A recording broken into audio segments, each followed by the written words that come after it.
there should be some friction even if there is no external force. So hey everybody, now we are starting with the fresh new topic called as friction. And friction में इसका हम meaning जानेंगे. What is the meaning of friction? So let's go into this meaning. Okay, so what is the friction? Friction, we know it is a force. Okay, it is basically a force. More specifically, it is a opposing force that oppose the motion of the other body, that oppose the motion of bodies. Okay, so force is this that produce the motion that oppose the motion of the other body. Okay, so इसको हम deep में जानेंगे. What is meant by opposing. Okay, तो what is meant by opposing. देखो, एक body है मैंने रखी हुई. Okay, and this is my surface. This is the surface, this is the body having some mass m. Okay, जब इसको मैं ऊपर, इसके ऊपर रखता हूँ, सरफेस के ऊपर just, and I exert no force on this block. Okay, अगर इस पे मैं कोई भी फोर्स नहीं एक्सर्ट करता हूँ, देन क्या फ्रिक्शन होगा. ओके, तो according to the definition, the frictional force will not be acting now at this time. Why? Because by definition it is the force that oppose only the motion of the bodies. friction को बाकी body से कोई भी problem नहीं है. Okay, it is not the दुश्मन of the others. Okay, तो enemy नहीं है ये फ्रिक्शनल फोर्स. ये एनिमी ये अपोज तभी करेगा if other body is try to move. Okay, if it try to move, then only the frictional force will be acting on this body. तो अभी ये चुपचाप अपने सरफेस पे पड़ी हुई है. ठीक है, तो इस पर कोई भी फोर्स नहीं लगेगी, तो फ्रिक्शन का भी दिमाग हिला नहीं हुआ है. Okay, that will also not exerting any kind of its force on this mass m. Okay, but अगर इसको मैं हल्का सा, मान लो इसको फोर्स दे रहा हूँ, हल्का सा मैं इसको हल्की से फोर्स दे रहा हूँ, मैं खुद इसको फोर्स दे रहा हूँ. नाउ फ्रिक्शन जाग गई. अब फ्रिक्शन क्या है, उठ खड़ी हुई कि अब मेरा काम आया है. I will now exert a force. तो वो फोर्स एक्सर्ट करेगी to oppose the motion. Oppose कैसे करेगी? मोशन किधर को होना चाहिए? मोशन इधर को होना चाहिए, towards this side, but here the friction will oppose that motion. That means it will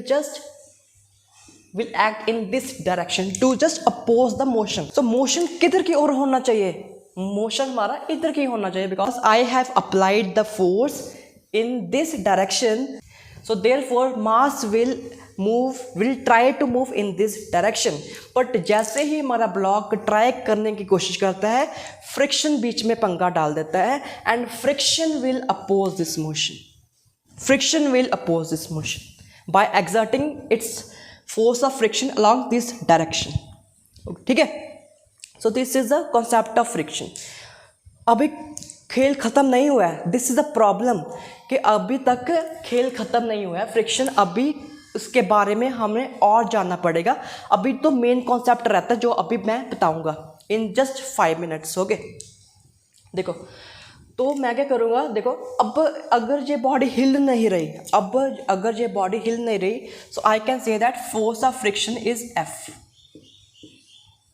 okay, ठीक है. मान लो इसको मैं 5 न्यूटन दे रहा हूँ फोर्स, 5 न्यूटन फोर्स दे रहा हूँ मान लो. फिर मैं इसको कुछ टाइम बाद 10 न्यूटन दे रहा हूँ. ओके, देन 20 न्यूटन दे रहा हूँ. जब मैं 5 न्यूटन दूंगा इसको फोर्स, तब ये हिलेगी नहीं, हमारा ब्लॉक नहीं हिलेगा. 10 न्यूटन दूंगा तब भी नहीं हिलेगा. बट जैसे मैं 20 newton, it just on the verge of moving, that it just try to move. अगर मैं 20 न्यूटन देता हूँ, देन इट जस्ट, अब शुरुआत ही इसकी मोशन की तब शुरुआत हो गई है. ओके, तो सवाल ये उठता है वाई, जब मैं 5 न्यूटन फोर्स डाल रहा हूँ then why this block does not move. जहाँ 10 न्यूटन भी डाल रहा हूँ तब भी मूव नहीं हो रहा है। इनफैक्ट अगर मैं 19 न्यूटन भी डालूँ तब भी ये वाली फोर्स इसको मूव नहीं कर पाएगी। What is the reason? Reason is simple, because friction रोक रहा है। बिकॉज न्यूटन बाबा ने हमें क्या बताया कि अगर तुम फोर्स डालोगे then block should move. External force block M पे डालोगे, block should move, but here the block is not moving, so there is some friction has to be present to oppose this motion. Okay, तो जाने कि जहाँ इसको कौन रोक रहा है? फ्रिक्शन रोक रहा है। तो कितना फ्रिक्शन फोर्स डालेगा? जितना हमने खुद से फोर्स डाला, दैट इज 5 न्यूटन। ओके, अगर 10 न्यूटन में डाल रहा हूँ फोर्स तो फ्रिक्शन ने और फोर्स डेवलप किया, तो फ्रिक्शन अगेन कितनी फोर्स डालेगा? अगेन 10 न्यूटन, बिकॉज अब मैंने फोर्स बढ़ा दी तो block should move. Okay, but friction को मतलब समहाउ फ्रिक्शन नोज कि फोर्स बढ़ाई है, सो मुझे भी बढ़ना होगा टू स्टॉप द मोशन। जो मोशन शुरुआत होगी मोशन की उसको मुझे स्टॉप करना पड़ेगा। अगर स्टॉप करना पड़ेगा तो मुझे ज़्यादा फोर्स लगानी पड़ेगी, किसके इक्वल? जितनी ये फोर्स होगी जो कि 10 न्यूटन है, तो मुझे 10 न्यूटन लगानी पड़ेगी। अगर 15 न्यूटन हो तो मुझे तो फ्रिक्शन कितनी लगाएगा? Again 15 Newton. अगर 19 न्यूटन हो and still the block does not move, again frictional force will be 19 Newton. तो इसको हम कहते हैं स्टैटिक फ्रिक्शन। जब फोर्स डालने के बावजूद भी हमारा ब्लॉक नहीं मूव किया, और तब हम उस टाइप ऑफ फ्रिक्शन को कहेंगे स्टैटिक फ्रिक्शन। ओके, ठीक है। तो इससे एक कॉन्सेप्ट बहुत अच्छे से हमें समझ आया that even if the block is not moving and we are applying some force, external force to the block, then only the frictional force will act. अगर हम फोर्स 0 न्यूटन लगाएंगे, मतलब नहीं लगाएंगे ही नहीं, then what happens? The frictional force will be 0 also. That means there will be no friction. So that's why we call static friction or simply the friction to be a self-adjusting force. This is nothing but a self-adjusting force. What is the meaning of this? Meaning is कि force खुद को adjust करती है, friction force खुद को adjust करती है। Okay?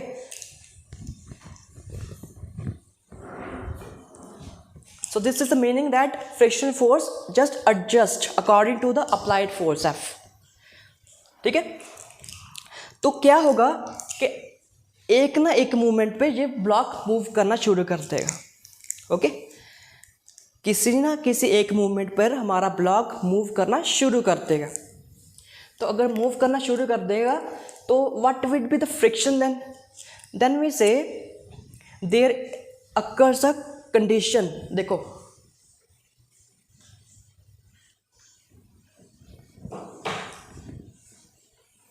अगर ओके, तो this is the situation, this is a point where the block is static, purely static, नहीं हिल रहा, बिल्कुल भी नहीं हिल रहा। And this is a point where it just start at time is equal to less than 0।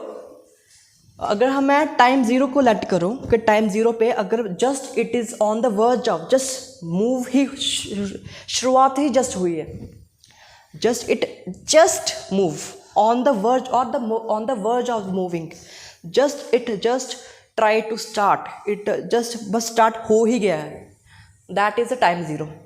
Okay, and see point where it which is time greater than 0, जब वो टाइम 0 क्या होगा? If the block is now moving, it starts moving. So time less than 0, I am just saying कि मैं time 0 तब उसको लूँगा जब ब्लॉक जस्ट मूव ही होना शुरू हुआ है। When the block it's just on the verge of moving, जब वो जस्ट मूव हो करना शुरू हुआ है, that is a time zero. And greater than time zero means when it starts moving, it is moving. Okay, so this is a static. इस पे जो फोर्स लगेगी and we applying some force F, तो इस पे जो मैंने अभी बताया that is a static friction. But जब वो जस्ट मूव ही करना शुरू हुई है, ओके, जब वो मूव ही जस्ट करना शुरू हुई है, then what is, there is a limiting friction. We call it as a limiting friction. Limiting friction. And when it starts moving, it is moving, it is, we call it as kinetic friction. जब जो friction होगा that is we call as kinetic friction. So there are 3 types of frictions. First one is static friction, second one is limiting friction and third one is kinetic friction.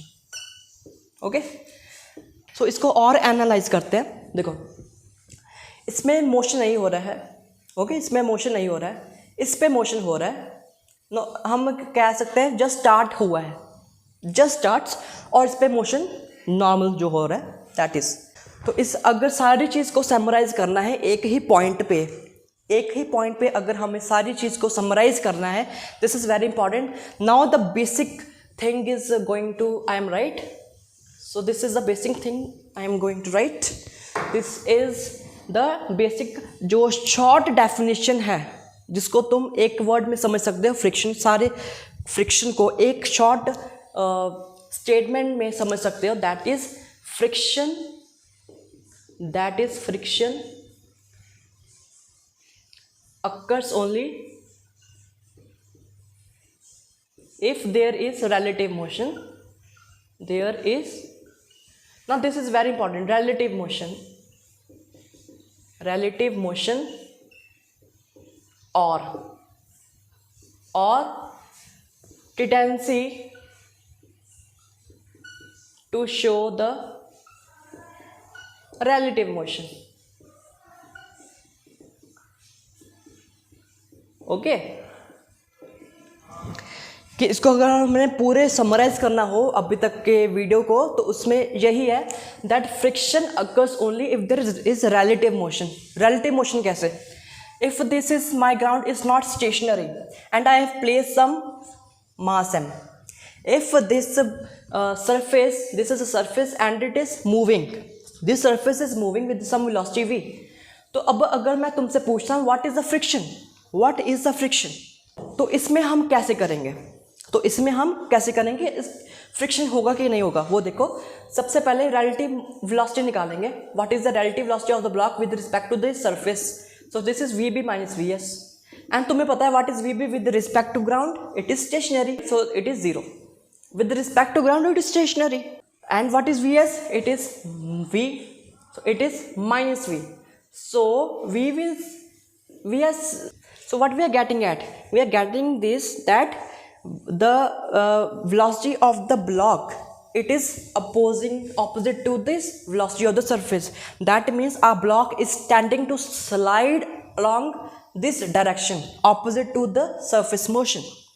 So there has to be some friction so that it moves along the surface. Okay, तो इससे हमें क्या पता लगता है? That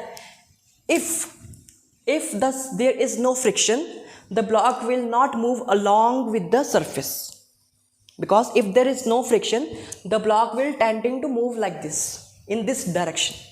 Okay, जे वैसे हम Newton के फर्स्ट लॉ से भी समझ सकते हैं. सरफेस इधर है, block will not move eventually. The block will not move due to the inertia of the rest. तो surface आगे चली जाएगी and the block will stay at its original position.